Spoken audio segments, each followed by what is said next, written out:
E a gente traz agora um dado preocupante. Segundo a Fundação Getúlio Vargas, o número de pobres no Brasil saltou de 9,5 milhões em agosto do ano passado para 27 milhões em fevereiro deste ano, ou seja, quase triplicou, né?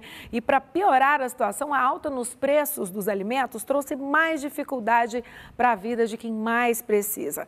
Desde 2012 para cá, esse mês de março de 2021, sem o auxílio emergencial, configura o pior nível de pobreza vivido pelos brasileiros. É realmente uma dura realidade, né, Rafael? A pessoa não ter nem comida para colocar na mesa, essa dúvida se vai conseguir se alimentar, isso é desumano, né? É uma situação difícil que vive o país há muitos anos, né? Por exemplo, a Bolsa Família.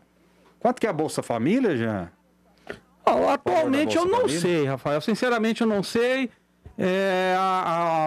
No final ali do governo da Dilma Rousseff era em torno de R$70. Martiniano, você sabe o valor do Bolsa Família hoje?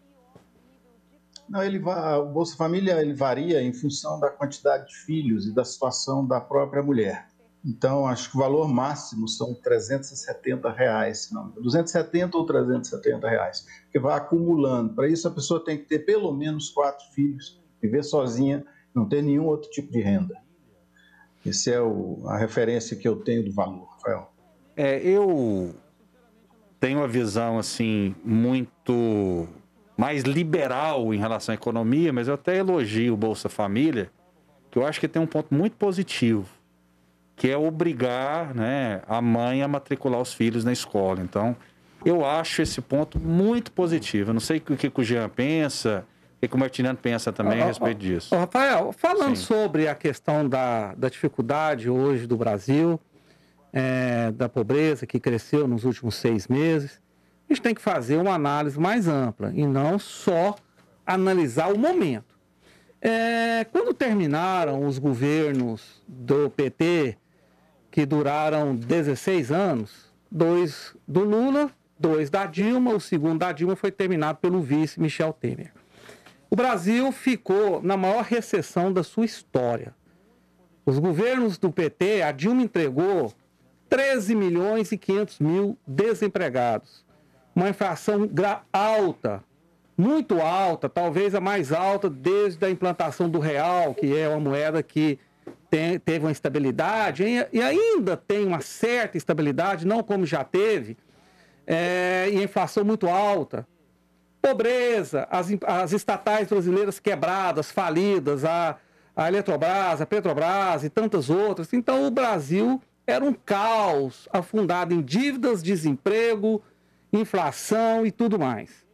O governo Bolsonaro herdou essa herança maldita e fez um primeiro ano dentro da economia de recuperação, com bons números. O Brasil subiu no PIB 1,8, a meta era 2 alguma coisa, conseguiu chegar a 1,8. O Brasil criou quase 1 milhão de empregos formais, o comércio voltou a ser pujante. Eu me lembro que aqui em Goiânia, para todo lado, eram vários imóveis com placa de aluga-se, aluga-se, aluga-se. Tudo isso saiu, as empresas começaram, o comércio, o pequeno comerciante começou a se movimentar. E quando o governo se encaminhava para o segundo ano de gestão, para inclusive ampliar essa melhoria na economia, tirar mais gente da pobreza, chega a pandemia. A pandemia que, logo de cara, ficamos 5 meses com tudo fechado. Comércios, fábricas, produção, 90%, pelo menos 80% da produção brasileira parada pelos lockdowns, pelas restrições. É óbvio que a economia vai cair, seja no governo do Bolsonaro, se fosse o governo do Lula, do Fernando Henrique, de qualquer governo. Isso é uma coisa óbvia. E isso não aconteceu aqui no Brasil, isso aconteceu no mundo todo. Né? A Espanha teve 11,5% do PIB negativo. 11 pontos percentuais, isso é imenso, é gigante. Então, toda essa pobreza que aumentou no Brasil, tudo isso é decorrência, em primeiro grau, da pandemia, em segundo grau, dos fechamentos de comércio, da produção que caiu a níveis muito baixos, em consequência a inflação sobe e tudo mais.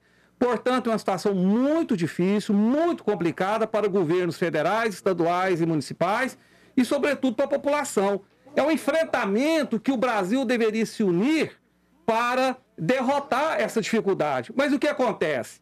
A maior parte ou toda a oposição brasileira usa essa situação para fazer politicagem, como eu disse no primeiro bloco, né? Eu falei, em vez de tentar ajudar, combater para melhorar a vida do brasileiro, o que a oposição quer fazer com que essa dificuldade aumente para ela ter dividendos eleitorais em 2022.